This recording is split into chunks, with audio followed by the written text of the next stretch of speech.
Pessoal, bom dia, Hoje, quinta-feira, estamos aqui com o intuito de corrigir as atividades que a maioria da turma fez, né? Agradeço a vocês pela colaboração, pelo compromisso, isso é importante para o conhecimento de vocês.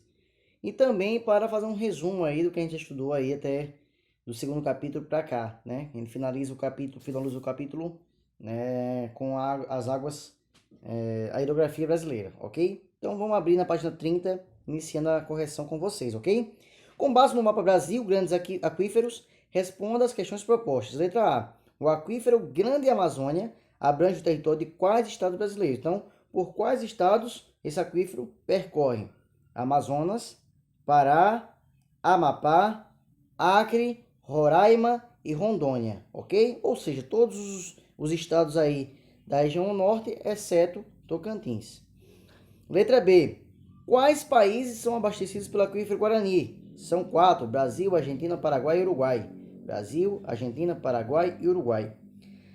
Letra C. Cite ao menos 3 estados brasileiros sobre os quais aquíferos Guarani se estendem. Então você vai citar 3. Tem vários aí, tá certo? Rio Grande do Sul, Santa Catarina, Paraná, São Paulo, Mato Grosso do Sul, Mato Grosso, Minas Gerais e Goiás. Então escolhe 3 e coloca bem tranquilo essa atividade aí. Então, página 30 concluído, página 35, ok? Tem um mapa conceitual, página 35, que aí já dá uma grande ajuda para vocês para responder as próximas questões.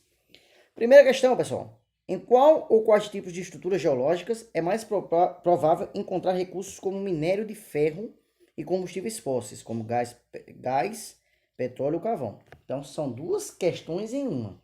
Vamos lá. Em qual estrutura geológica é possível você encontrar minérios metálicos, como o de ferro? É bem simples, a gente viu em sala de aula. Eu coloquei em quadro, tá certo? São nos crátons e nos dobramentos antigos, tá certo? Então, minerais metálicos é mais propício que você encontre, geralmente, nessas estruturas, os crátons e os dobramentos antigos. Respondeu a primeira parte. E para encontrar combustíveis fósseis, gás, petróleo e carvão, onde é que você encontra? É óbvio. Se não é crato e não é dobramento antigo, só sobra um, que é as bacias sedimentares. Então, nas bacias sedimentares, você vai encontrar, né, combustíveis fósseis. É mais propício para você encontrar. Finalizamos a questão número 1. Número 2. Ainda com base no mapa conceitual, descreva nas linhas abaixo as categorias principais da hidrografia do território brasileiro. Tá aqui, pessoal, no mapa conceitual, né, hidrografia aqui, ó, hidrografia. Então, qual é a característica da hidrografia? Nós temos águas superficiais, águas subterrâneas e o mar territorial. Nessas águas superficiais, nós encontramos as grandes bacias hidrográficas. Só isso. Igual está aqui. Não tem o que fazer. Beleza?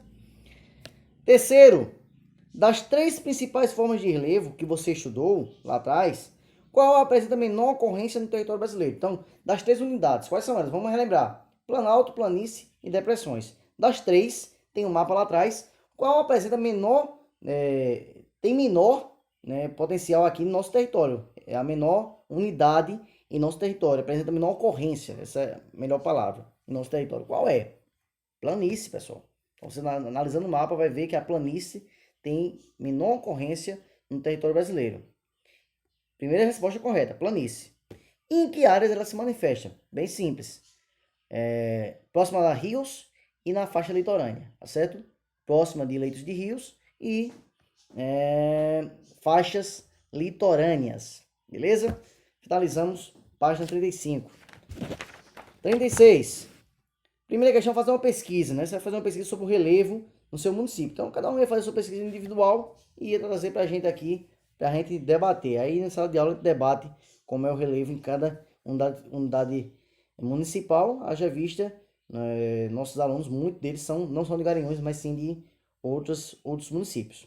Segundo, verdadeiro ou falso? O minério de ferro é a matéria-prima fundamental para muitas indústrias de base. Isso a gente fez em sala de aula e é correto, ok? Os combustíveis fósseis, como o petróleo, formam-se em áreas onde há rochas magmáticas. Não, eles são encontrados em quê? Bacias sedimentares. Então, quais são as rochas? Rochas sedimentares. Então, é falso. Letra C. Contando a partir do nível do mar, o petróleo do pré-sal está abaixo de uma profunda camada de sal. Se está pré-sal, é antes do sal, correto, verdadeiro. A obtenção do petróleo do pré-sal É simples e barata, o que facilita a exploração. Negativo, é muito caro. Não é tão simples e é muito caro, né, a exploração do petróleo. Então é falso. Para que uma jazida mineral seja economicamente viável, o investimento no processo de exploração deve ser compensatório, sendo menor que o preço obtido na venda. É óbvio. Para ter lucro, você tem que ter um investimento menor e gerar uma venda maior. Não vai ter lucro. Então, verdadeiro. F. A autossuficiência em petróleo é uma característica de países nos quais se consegue satisfazer a procura interna por meio da própria produção. Lógico. Então precisa ter essa procura interna, né, para o país ser autossuficiente. Então, tá tranquilo aí. É verdadeiro também, ok? Terceira letra A. O que é uma região hidrográfica, pessoal? É a principal, vamos lá, é a principal unidade para a gestão das bacias hidrográficas. É a principal unidade, ok? Para essa gestão aí de bacias hidrográficas que engloba várias outras bacias vizinhas. Beleza? Qual é a maior região hidrográfica? Bem simples. É a bacia hidrográfica do Amazonas, ok? Ou a região hidrográfica do Amazonas. Ela é a maior. Você analisando o mapa lá, você vai ver, né? No mapa, na página que fala sobre bacias hidrográficas, que a maior região hidrográfica é justamente a do Amazonas. Quais unidades da federação a região hidrográfica do São Francisco abrange? Quais unidades? Quais estados? Vamos lá. Bahia, Goiás, Distrito Federal, Minas Gerais, Pernambuco e Sergipe, ok? Então são esses os estados, aí, as unidades da federação, no qual o rio, a bacia hidrográfica do São Francisco, ela engloba. E aqui, na nossa unidade da federação, letra D, nós estamos em quais bacias hidrográficas? São duas, tá certo? Atlântico Oriental, Leste Oriental, tá certo? E também temos a bacia do Rio São Francisco, são essas duas. Que rios percorrem essas regiões? O Rio São Francisco, o principal rio dessa bacia hidrográfica. Tranquilo?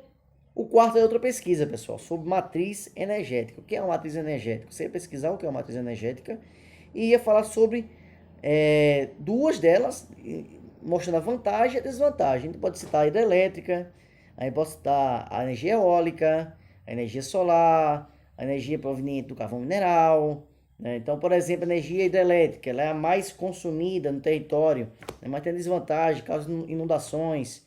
Nós temos aí a eólica que está surgindo com grande força, mas também causa a vantagem dela, porque é uma energia limpa, mas que pode mudar o custo das aves e etc. Então, sempre vai ter sua vantagem e a sua desvantagem. A energia nuclear é considerada uma das mais limpas do mundo, mas corre o risco de desastres, como já ocorreu em Chernobyl, na Ucrânia, em Fukushima, no Japão. Então, tem isso aí, vocês iriam pesquisar e trazer, né, na sala de aula, a gente vê isso com maior profundidade, ok? Então, finalizamos a correção, gastamos aí 8 minutos para corrigir. E vamos agora, pessoal, para uma revisão aí do que a gente estudou. Vou ser bem breve, bem rápido, para a gente não perder muito tempo. Vamos lá. Qual é a estrutura geológica do território brasileiro? Ela é composta por 3 estruturas principais, tá certo? Então, existem 3. Nós temos os crátons, os dobramentos antigos e as bacias sedimentares. Eu vou falar o que eu falei em sala de aula. Tem uma a mais que não existe no Brasil, que é os dobramentos modernos. Esse não existe no Brasil, ok? Então, mas no Brasil são essas 3 que eu falei anteriormente. Tranquilo? Bem simples. Vimos também que no Brasil existem terremotos, tá certo? Existem terremotos, mas de menor intensidade. Não é aquele terremoto que vai abalar e vai destruir tudo, não. Aqui no Brasil não existe desse tipo porque nós não apresentamos dobramentos modernos. Então, no Brasil não vai ter esse tipo de terremoto com grande intensidade. Mas existem pequenos tremores e a gente viu que uma pessoa já morreu no Brasil decorrente de terremoto. Estrutura geológica e recursos minerais brasileiros. A gente vai ver um pouquinho sobre minerais, né? São importantíssimos. Quando tem valor comercial, passa a ser denominado de minério, tá certo? Jazidas minerais é a reserva, né? Uma grande reserva desses minérios, tá certo? No Brasil nós temos aí uma grande quantidade de recursos minerais. O Brasil aí é a mina de ouro de vários outros países que precisam desses minérios. Então o Brasil tem muito, principalmente o ferro, né? Que é muito utilizado no mundo todo. Então 8% desse ferro é brasileiro, no mundo todo. O nióbio, que é um novo elemento aí que está sendo introduzido também no mercado para geração de aço, etc. também é um metal aí que no Brasil, mais de 90% de todo mundo está no Brasil esse nióbio, tá certo? Então o Brasil tem uma grande quantidade de minérios. A gente viu também que para você encontrar minérios metálicos, geralmente você vai encontrar em crátons e dobramentos antigos, como nós fizemos na correção agorinha, e os combustíveis fósseis você vai encontrar geralmente nas bacias sedimentares, né? Esses minérios metálicos, muitos deles são utilizados em indústrias de base, aquelas indústrias ali que vai gerar um produto para outras indústrias, como a siderúrgica, como a metalúrgica, como a petroquímica, entre outras, ok? Tranquilo? Nós vimos também que há uma dificuldade muito grande de extrair petróleo porque gera muita despesa, é caro, não é simples. Quem realiza essa atividade no Brasil hoje é a Petrobras, ok?